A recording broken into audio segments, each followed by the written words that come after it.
Welcome to the Fantasy Football Forge. My name is Steve, and here we are with the Week 1 rankings for the wide receivers in fantasy football. I'm Jacked. Right up on the screen over to my right, yeah, I got that right, is my top 16 rankings. I will go through my top 42 wide receivers in this video, but if you want my full complete rankings, you can find them up on the website www.theFFforge.com. There's a link down in the description, and directly below me you can also see that website name. Couple of quick notes before we get into these rankings, but I do want to point out the reason I have the top 16 up over here is because these are the must starts. Start your studs. Like, just do it. But it's not always clear for these guys. I think it's a clear start, and I can't imagine that you have more than 3 of these guys, and I would start these over almost any third running back that you're going to have on your team. So, a couple of notes here.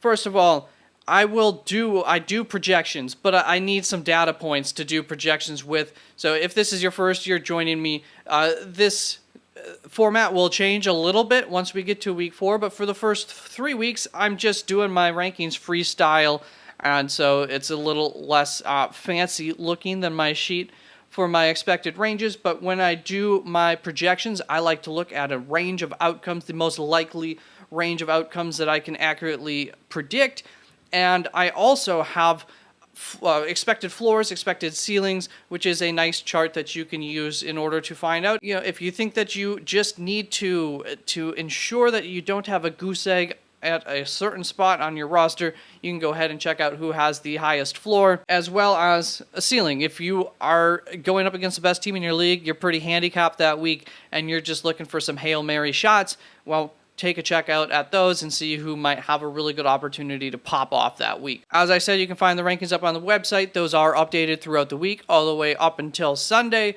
And on Sunday morning, I will be with you live 1 hour prior to kickoff for all of your start-sit questions. So come in and join me, hang out, or just come in, ask a question, and leave as soon as I answer it. Also, I was curious if you wanted to do a live stream Friday evenings. Let me know. We can talk about setting up my lineup, which I do have a question for you at the end of this episode, as well as covering any updated news, any injuries, just hanging out, talking football, talking DFS, wherever the chat takes it. That is it. Let's get into these wide receiver rankings. So starting off with my top 16, we have Justin Jefferson, Tyreek Hill, Jamar Chase, Amon-Ra St. Brown, CeeDee Lamb, A.J. Brown, Garrett Wilson, Stephon Diggs, Jalen Waddle, Devontae Adams, Chris Olave, Keenan Allen, Devonta Smith, DK Metcalf, Amari Cooper, and to wrap up the top 16, we have T. Higgins. So as you can see, I'm pretty much in line with ECR here, and I will continue to be in line as we go further down. So let's move to the top 24. Starting off at wide receiver 17, we have Tyler Lockett.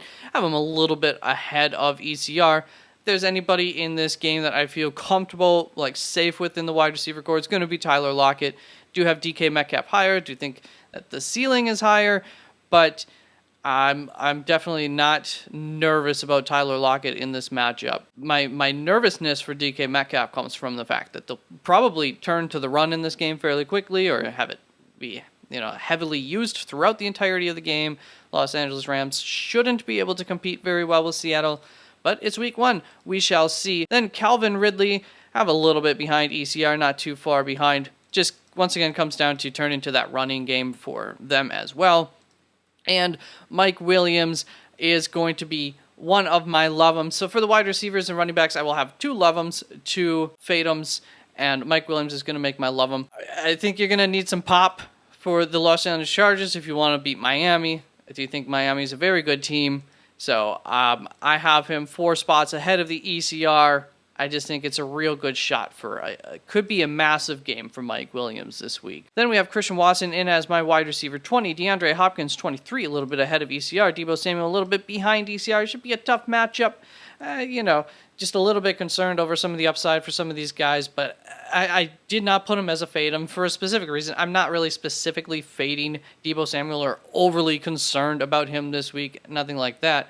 DJ Moore in at my wide receiver 23, and Drake London in at wide receiver 24. As you can see, starting to see my rankings diverge a little bit more from the average expert. So let's move on to my top 30 then, starting off with my wide receiver 25 and Chris Godwin. Have him right at ECR, but Mike Evans a little bit above ECR and right behind him. Going up against Minnesota, I am optimistic about the offense of Tampa Bay fantasy-wise this coming week. I think they'll have plenty of opportunities against a defense that I'm not expecting to be very good in a game that I'm expecting Minnesota to score quite a bit and give Tampa Bay plenty of opportunities. Then we have Jahan Dotson in at my wide receiver 27, Deontay Johnson wide receiver 28, Brandon Ayuk, and Christian Kirk to wrap that up at wide receiver 30, which will bring us to our next 6 contestants. Wide receiver 31 through 36 goes like this: Courtland Sutton, Terry McLaurin, Brandon Cooks, George Pickens, Gabe Davis, and Sky Moore,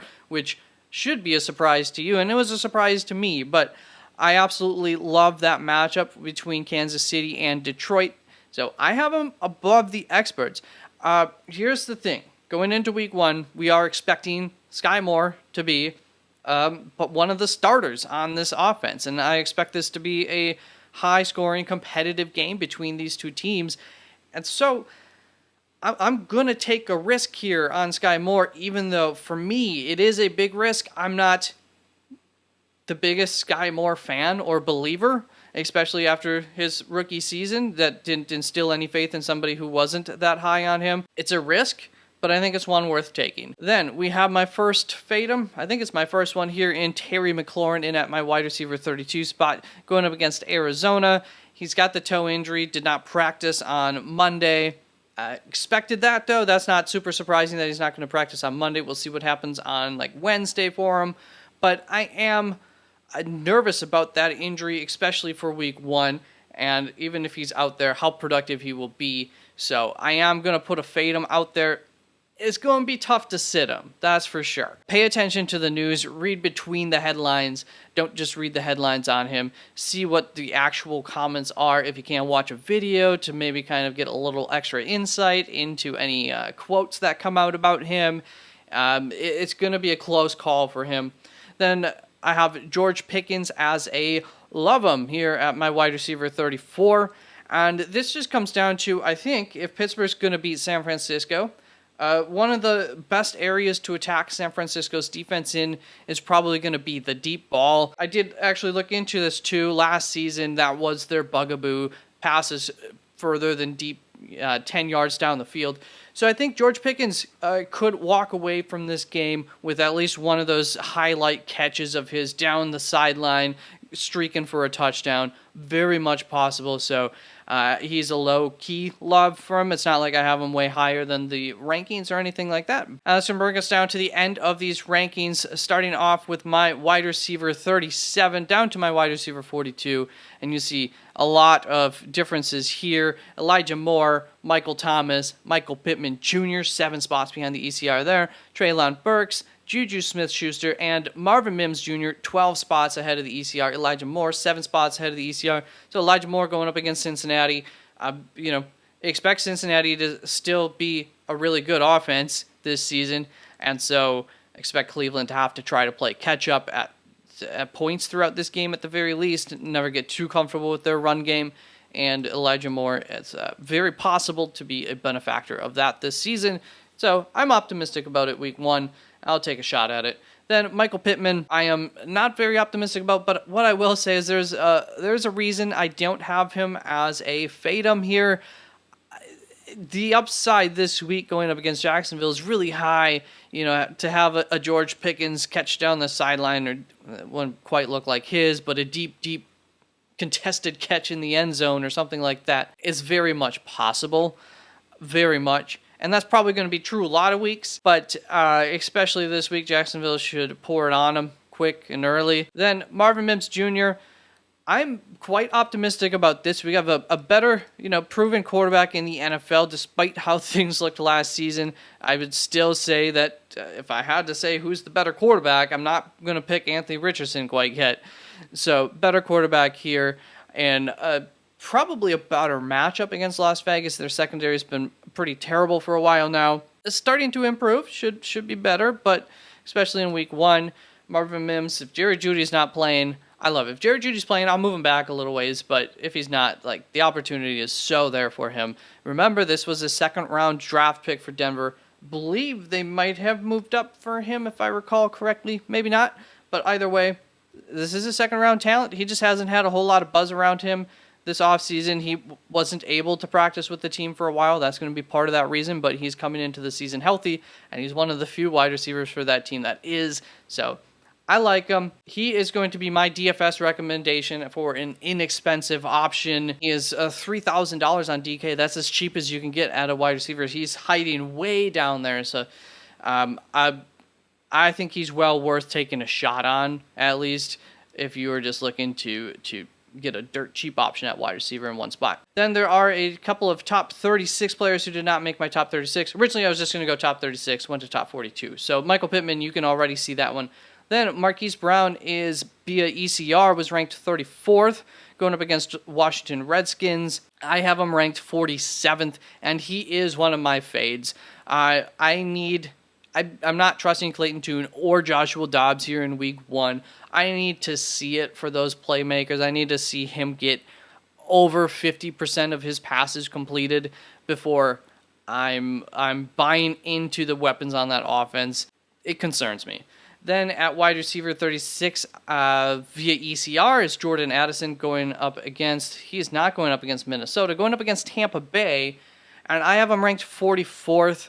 Week 1 here, I guess I just want to see the usage a little bit more. I'm a little concerned in week 1 if it might not, if he might be getting utilized a little bit less and not be coming out strong in week 1 here. So that's really all that comes down to. A couple of other opportunities I want to, players I want to take a chance on before him. That is it for my wide receiver rankings. Once again, you can find them updated up on the website. Let's get a little bit of your help with my lineup this week. So I drafted Cooper Kupp before he re-injured himself, and it's not looking like he'll be playing week 1. So I need a wide receiver, a flex, and a running back. These are your options. Let me know. Wide receiver, flex, running back. What 3 players are you going to take out of these 5? I have Tyler Lockett going up against the Los Angeles Rams. Jahan Dotson going up against the Arizona Cardinals. I like the flash play, but I think they're going to be, turning to the run fairly early there for Washington, so that's what concerns me a little bit with him. But then, of course, you have Brandon Ayuk going up against the Steelers, a much better defense. So there's some trade-off there. Which one would I go with? I don't know. Need your help. And then Raheem Mostert and Samaje Perine. Raheem Mostert going up against the Chargers. I'm almost for sure going to be playing him. I just love the upside there. And then Samaje Perine, though, going up against the Raiders. Very solid option. So let me know which 3 you think I should start this week. Thank you very much. You have yourself a wonderful rest of your day. Good luck in week 1. And I hope to see you on Sunday for some start sit and just getting jacked up for some football. Bye-bye.